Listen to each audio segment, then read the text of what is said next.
Hello, so I just wanted to show you some of the stuff I do on my minis. So I'm no expert. I do have many years of experience, but I don't classify myself as an expert. So use this information as you will. It may help you, it may not. It's entirely up to you. The risk is yours, of course.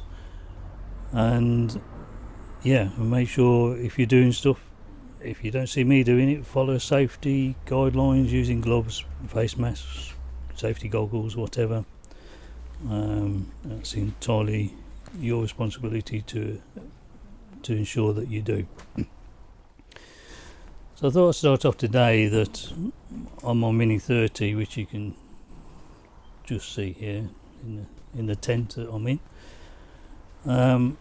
I've been doing some little jobs on it, and one of those jobs is fitting some 1 3/4 inch carbs. They were new and used carbs when I got them. I've refurbished, reset them all up. It all runs nicely, but it's drove some other jobs that I want to do. The engine itself is a 1380 with a fully ported head and a SW5 camshaft in it. One of the jobs I'm going to do is this air filter type that you see here. You can see it's got a wire mesh in it.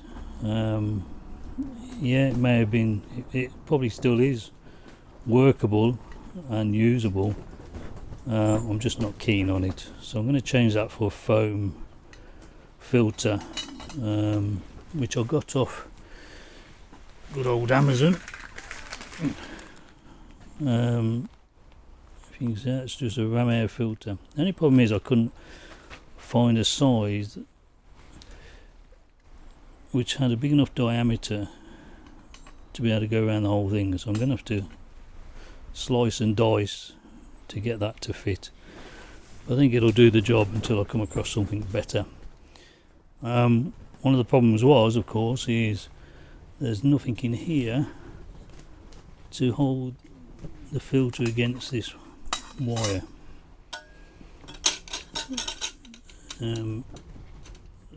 So I've had to make something to do that via 3D print. So I came up with this design here that will hopefully hold the filter, the new foam filter in place, and also locate it on the studs in here. That's what we're going to try and do today. See how it goes, see if it works, if it doesn't work. As a first step.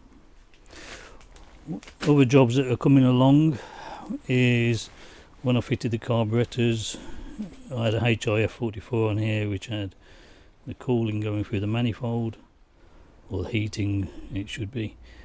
Of course that no longer is available on the twin SUs, so I've had to move that. So I don't like how it runs across here, so I'm replacing the thermostat housing with the same as on the Metro had, or the late Coopers, where the heater hose went into the sandwich plate on the bottom of the thermostat housing. So that's another job I've got to do. But another job I have is a front end oil leak. I've had this since the rebuild, which I don't seem to be able to get rid of. And I'm questioning whether it's the actual cover plate or the back plate of the timing cover. So at some point I will be removing that and fitting a new plate and see if we can get rid of that oil leak. I know they always leak, it's a given on an A series unfortunately, but that's part of only one of these. So we'll kick off, we'll have a go and see if we can get these filters working, and see how we go. So I may have to put you up and down depending on what I'm doing, because I can't do two things at once. Unfortunately, I'm a man, so not to worry about that. But we'll give it a go.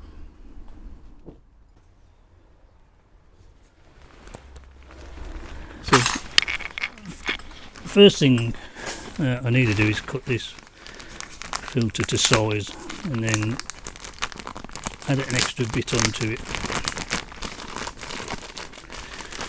Get out of the packet.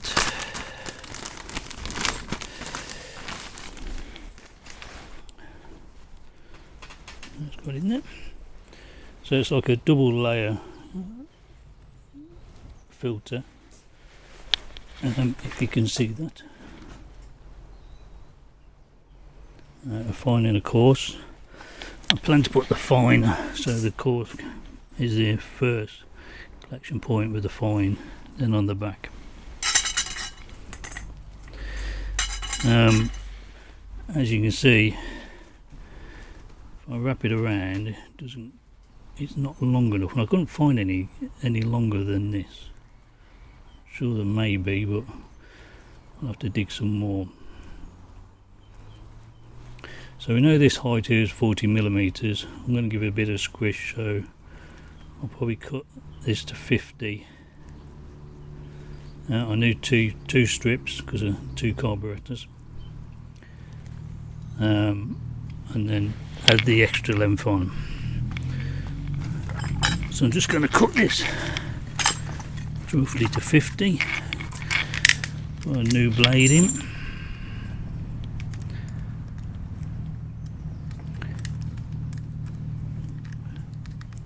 Get it in.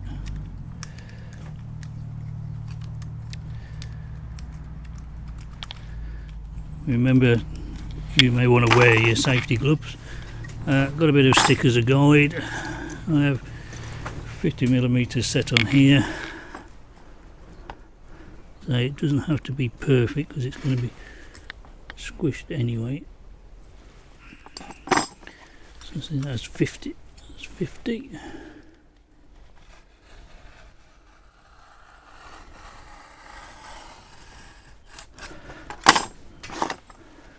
And it's a reasonable straight edge we have there.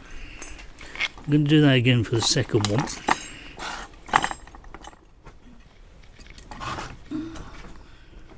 So the 50 gives me a bit of tuck and roll, give it a bit of squish so it seals against the top and bottom plate.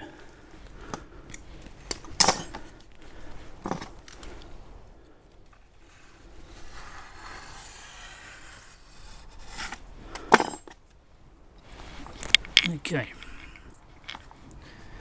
and that hopefully gives me a bit extra to add on. Now to glue this together, I'm going to use a good old super glue. And again, be careful with this because it is good stuff if you get it, especially on your skin. Put them together and let's hope it sticks.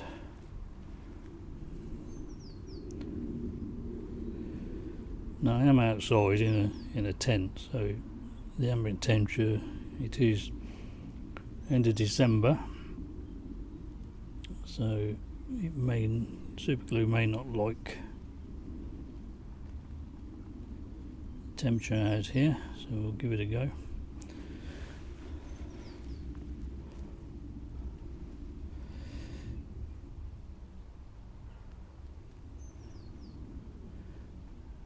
Don't want to know yet.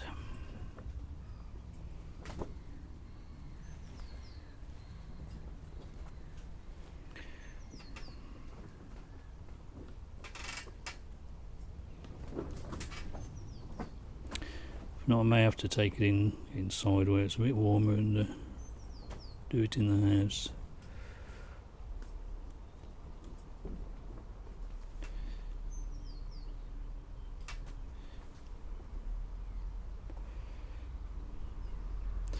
It is worth trying and make sure your super. I've tested this on a little bit before because I've got a bit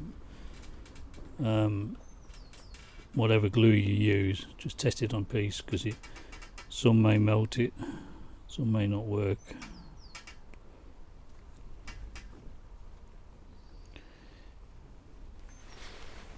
Let's get in there slowly.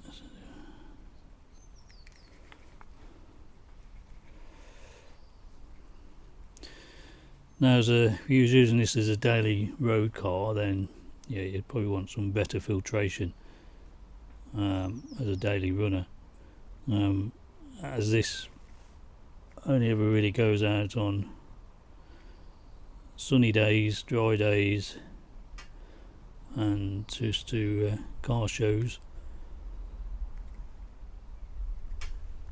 Then I think this will be adequate for what I need. We probably only do 300 miles a year in it at the most.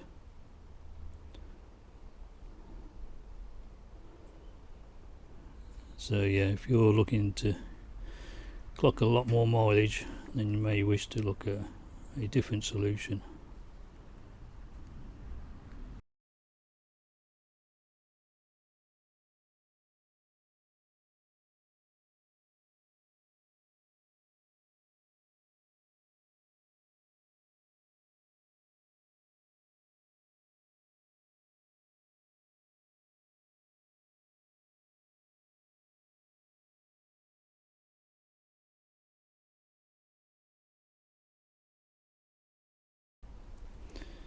I think that's probably got it. So the plan is then this goes, well, will fit inside of here. I will need to glue the other end.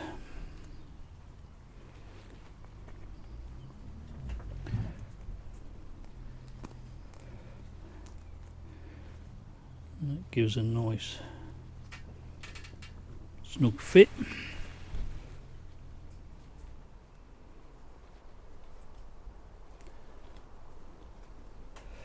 And then that should be again a snug, give it a compressed fit in there.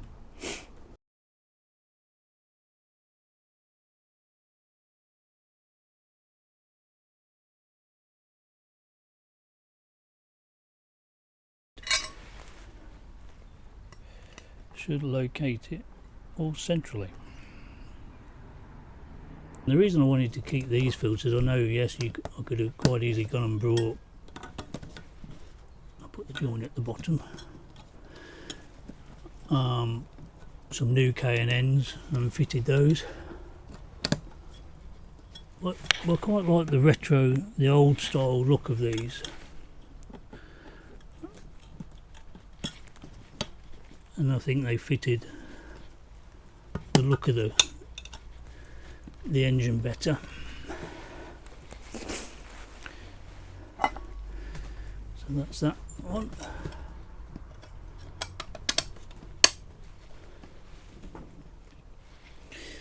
Do need to get some new nuts.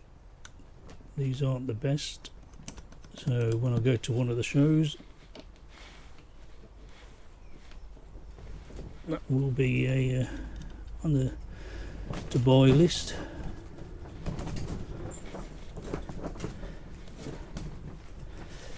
And that's it. And that's one air filter fitted.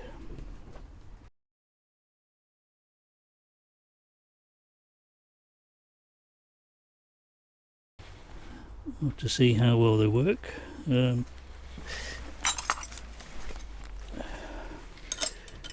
Just tighten them up.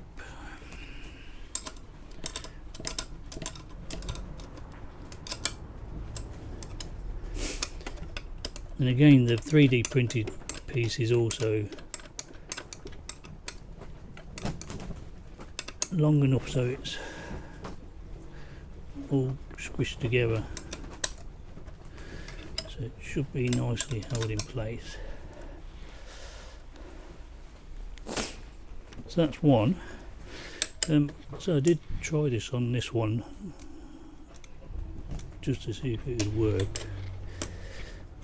But I am going to redo it because as you see on this one, I tried it a different way first. Well, I just wanted the foam filter,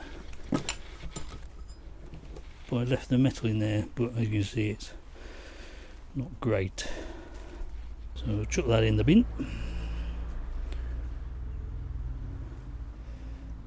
And we'll do the same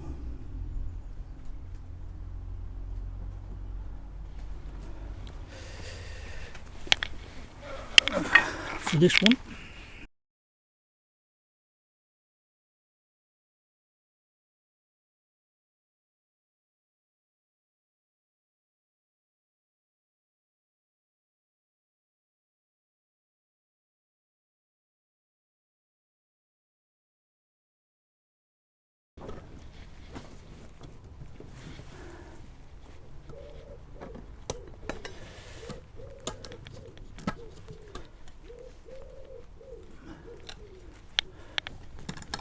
All tucked in.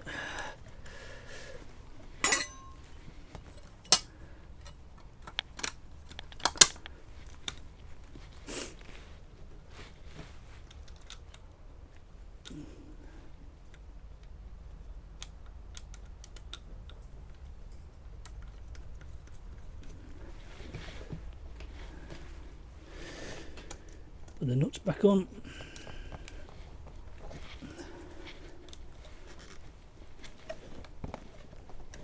Looks to be right.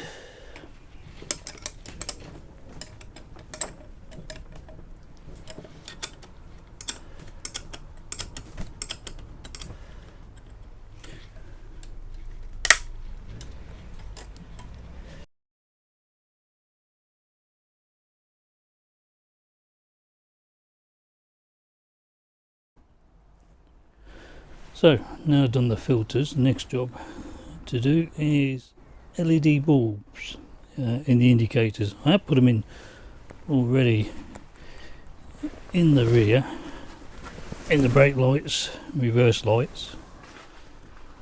They work okay. Of course, with the indicators you also need a different flasher unit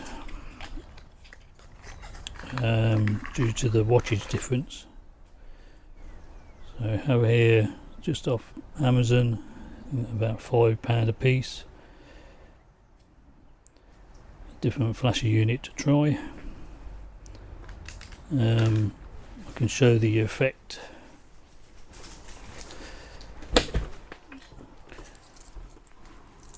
What it does currently.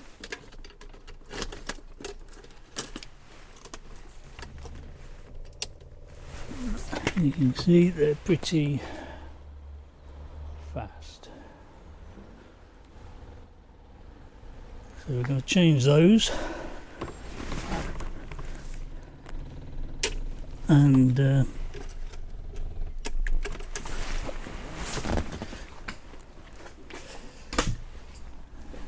see what it does. So first of all I want to put them in the front indicators.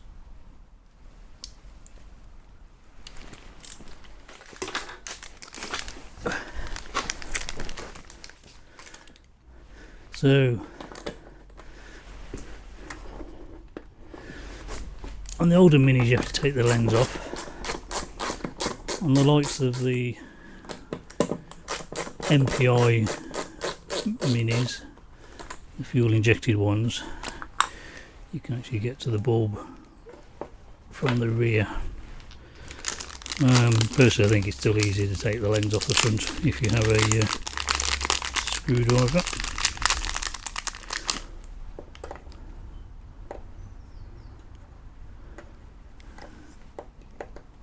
Just take that out, put that one in, and Bob's your uncle. It's as simple as that.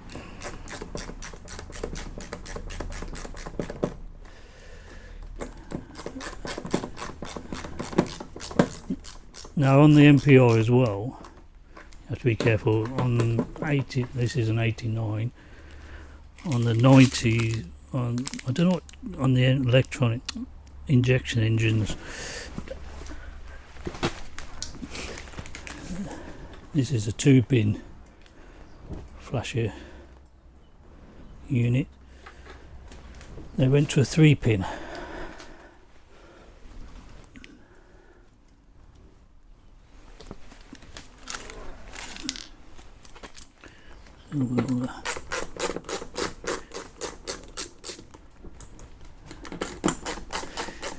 So there is a couple of different types depending on the age of your car, so just be careful of that. And on the MPI minis, it's located behind the dashboard. You can get to it if you take the radio out. In the radio slot, you can, if you've got small hands, you can just squeeze your hand in, it's right at the back.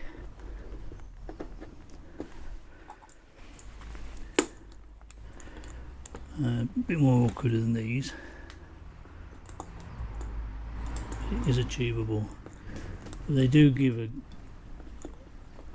a good level of improvement in visibility, especially in daylight running conditions.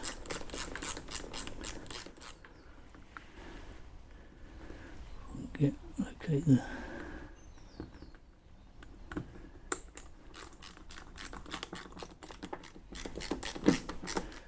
screw hole.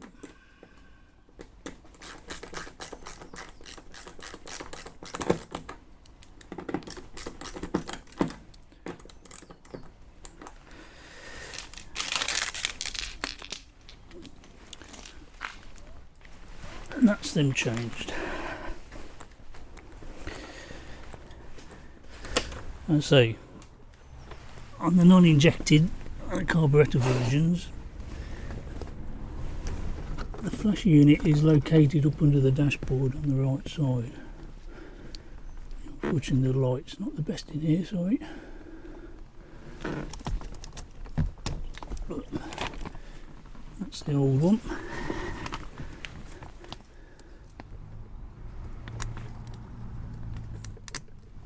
That's the new one.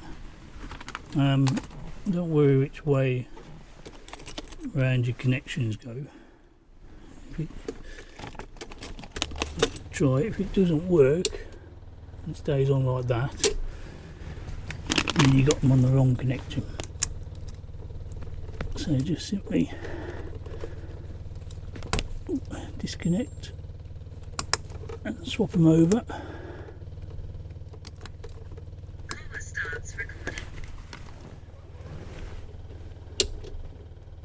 And there you can see, you could see if you can look in properly,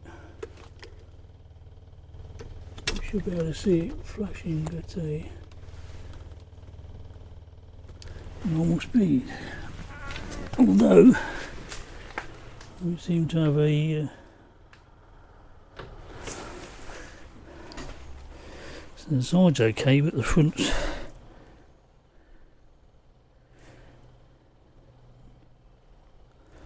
definitely a bit weird. I don't know if you see it.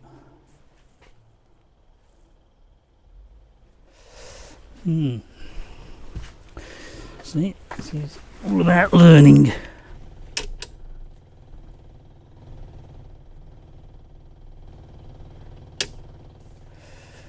What I may do is also change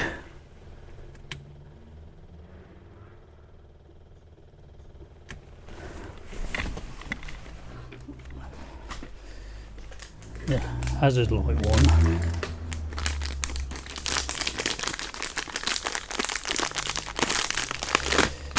Here's out the box or packet. So the hazard light's located here.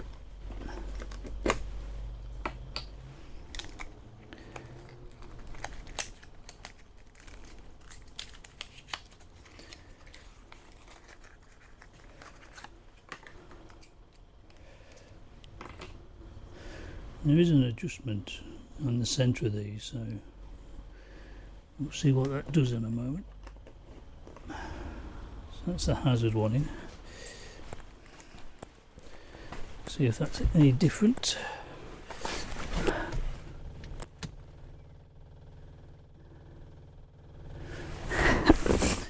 And that one seems to be working fine.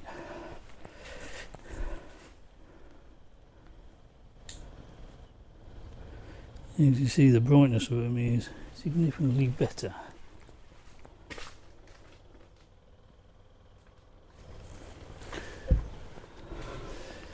So that's working okay.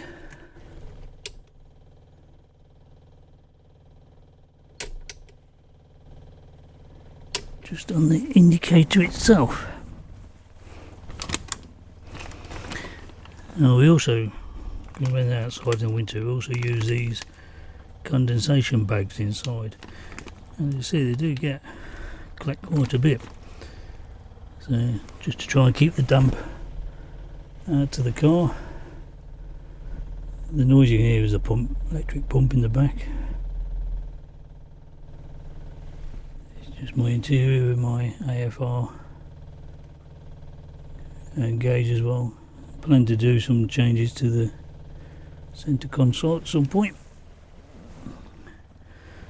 So okay, let me grab a screwdriver and see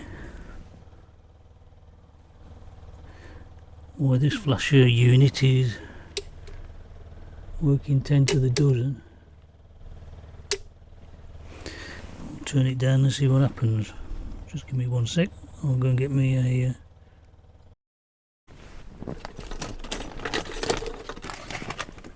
right, got my little screwdriver.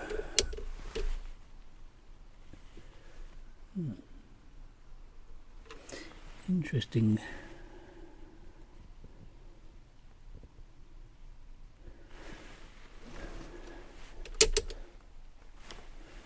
As you can see, it now looks to be working fine.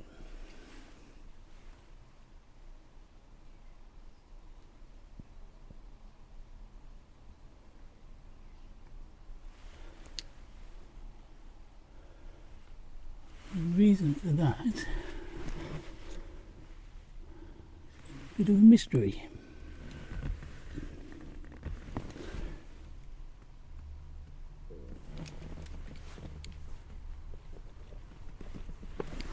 You see, this is normally got a bit better light. This is normally tucked up in here. That's your main beam relay.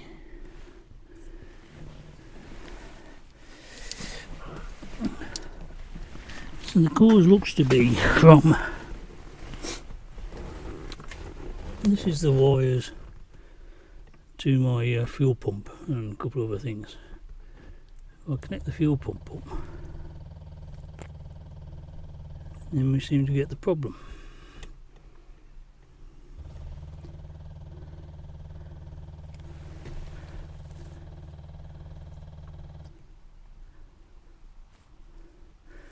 Although you can't see it, it is actually not running. We seem to have a bad earth or something. So I need to remember where I connected the earth to. I think I've connected to the chassis on this. Because the fuel pump comes up here as well, so they may be connected to the same place. So I have these blocks here for power and earths for a number of items.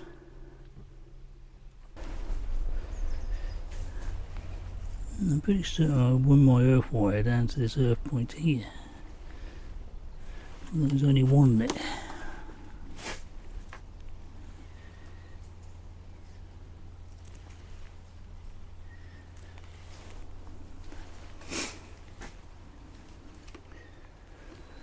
Power for the pump is on the ignition key. It comes from the top fuse.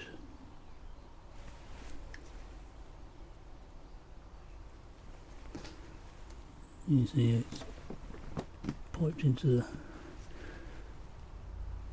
top fuse.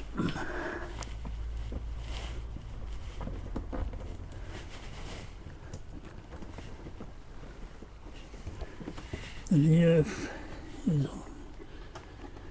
goes down to here. Isn't it like it does?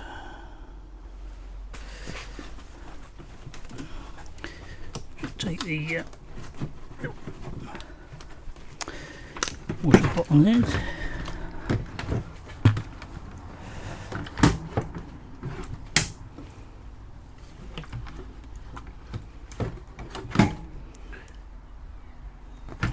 Try and put it so it doesn't spill everywhere.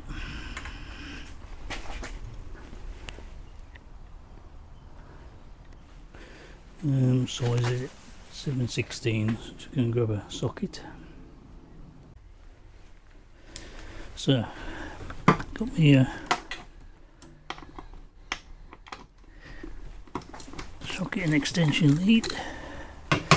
Sorry, extension leader. Extension, socket extension.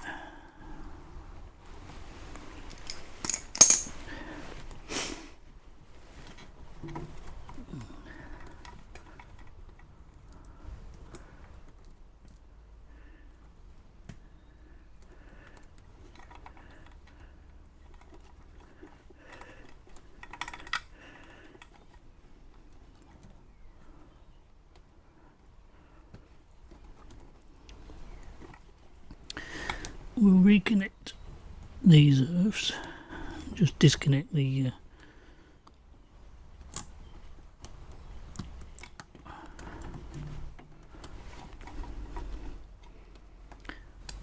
ones that were originally there. So I use this spot because I thought it'd be a good earthing place, as it's the main earthing point. Clearly is the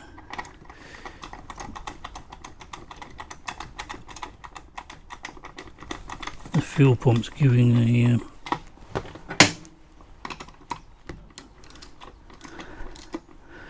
feedback into the system.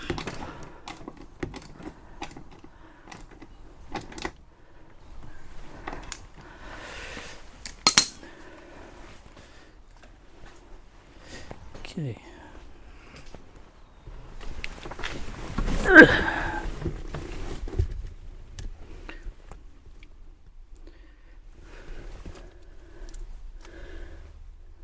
If I reconnect this, it shouldn't work.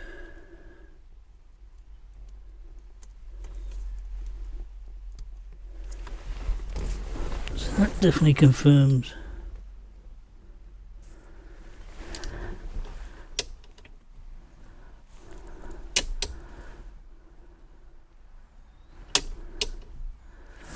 it seems to work as it should.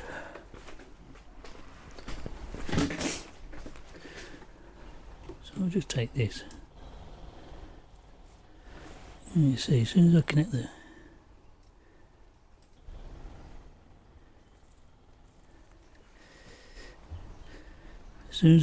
the camera, probably doesn't pick it up.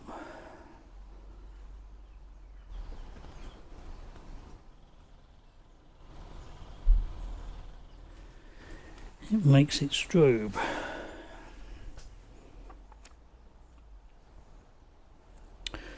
So I'll have to have a think about that one and see what we do. It maybe I have to put it directly to the battery, the earth for the pump.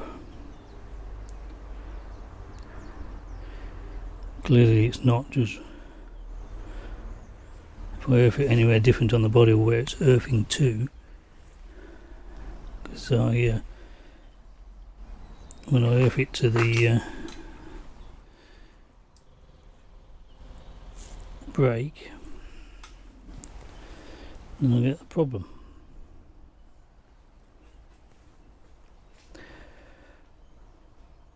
So I'll have to have a think on that one and see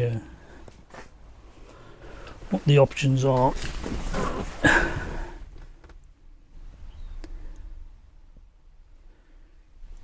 And it may be the option is to wire the earth from the pump directly to the battery and negative. That may then eliminate the chassis earth it's creating. Okay, once I have an answer on that, I'll come back to you and show you what I did. I don't know how well you'll hear me on this camera, but back to the fuel pump affecting the indicators, which is in the boot. I've cut the earth wire and just run a earth wire around to the negative on the battery. So what I'm going to do now, just try that.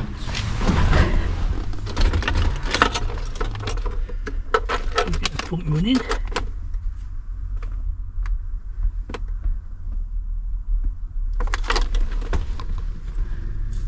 Which we don't. So we need to. Power starts recording. Okay. I know why I don't, because I've connected the earth on the wrong side. So let me correct that. Right, so now I've corrected that. Let's try again.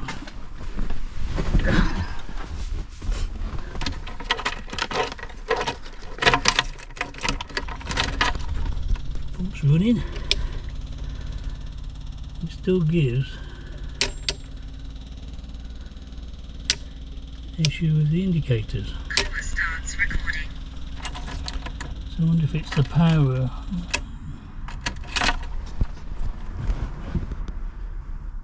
feed that's giving the problem.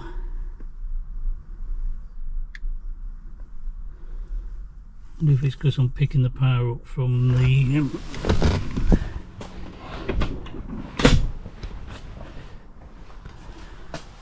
the fuse box here.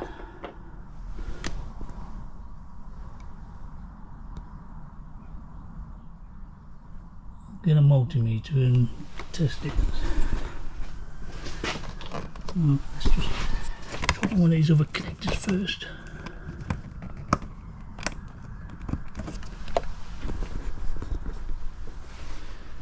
And if that gives me power, we'll try it.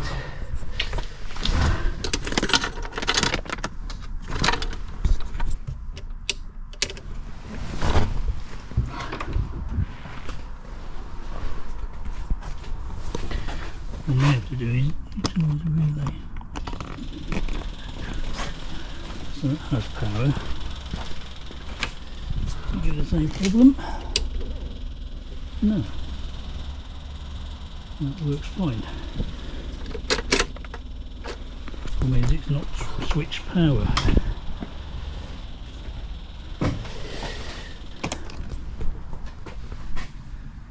it's definitely the switch power side that's driving the issue.